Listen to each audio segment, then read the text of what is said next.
The people who are stood either side of the entrance of the Great West entrance to Westminster Abbey, they're in uniform, two either side. Talk to us about who they are. Well, they're members of one.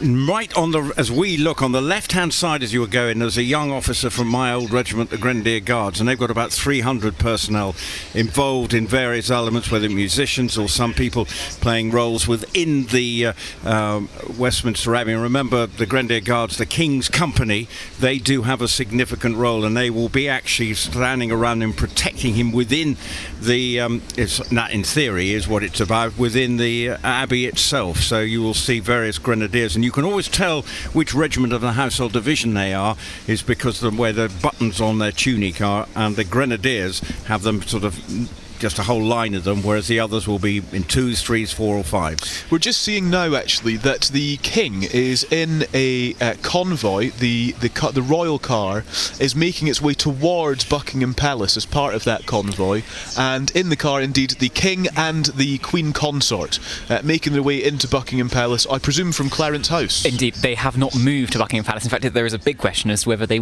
ever will move to Buckingham Palace. He's not a fan, actually no royal really is a fan of Buckingham Palace. It's not actually a terribly nice place to live, but he's lived at Clarence House for many years and is very fond of it, so they have been living, I mean, it's a terribly short commute, it's hardly an imposition, but they've been living there ever since, for decades, and they simply haven't moved, and it's debatable whether they will. And there's actually talk of what is he going to wear, because in previous coronations you can see them all in breeches, but he might be in military uniform. I think he has a lot of clothes changes today, and it looks like he's going to the palace now to have the first of those clothes changes, because it looked like he was just in his suit at that stage from the picture that we were seeing. But he has 4 changes in the service alone, different robes going on at different times, and that is part of the intricacies and why that everything has to be rehearsed and make sure you put the right robe on at the right time. And they're on quite a tight schedule today, aren't they? Well, absolutely. Well, he was a very keen student actor, so he'll be right up for all the sort of going in and out and changing, and he'll have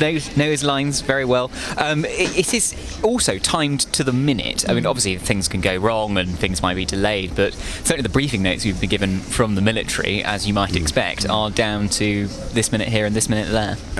He was a great Goon Show fan.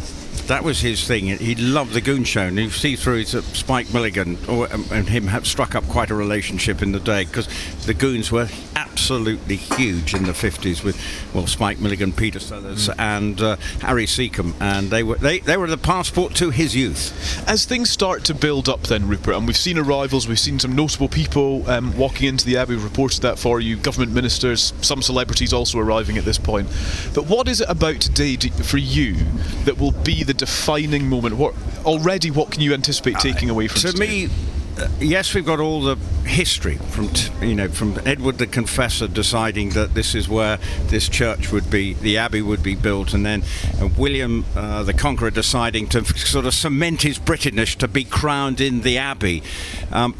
But it's the crown, the main crown going on. That is what it's all about, because we only see that on someone's head for a very short space of time, and that is the ultimate significant moment of what this day is about. All the others are hugely symbolic and say the passage of time and the historical nature of what we're seeing, but that moment is his King Charles III's date with destiny, and that is the most significant moment. It absolutely is. The enduring image of most coronations is that moment of the King and Queen consort, if there is one, being enthroned in their crowns. It is, as you said, it happens just for a few minutes in the entire reign, and then it is never repeated again. So that is what survives. I think this year there may well be other moments which come to be viewed as more significant, but certainly the picture editors of the world's newspapers do not have a difficult job picking the front page photo tomorrow. And I think there are other sort of personal moments for the King, and it's almost like a wedding service as well for the Queen, because she has a ring fitted on which she pledged her troth to the King, and that's almost like a wedding service. Remember, they didn't have a sort of more formal wedding service, and this is again a sort of, from a personal point of view, I'm sure that will be a hugely personal moment for the king himself when that moment happens in the Abbey later on today. But there are going to be, as you say, many moments. I love Zadok the priest, and when the anointings happen, we'll hear that ringing around the Abbey. I think that'll. I'm tingling in anticipation already, because it's the most fabulous piece of music, and obviously for the people who've composed music, Sir Andrew Lloyd Webber. I know he's in there. He'll obviously be hoping, for those people who've composed something for this, the new bits of music. The pressure on them to feel how's it been received, because it is a significant moment in their lives and a historic moment anyway, because the music of this coronation will be played through the years to come.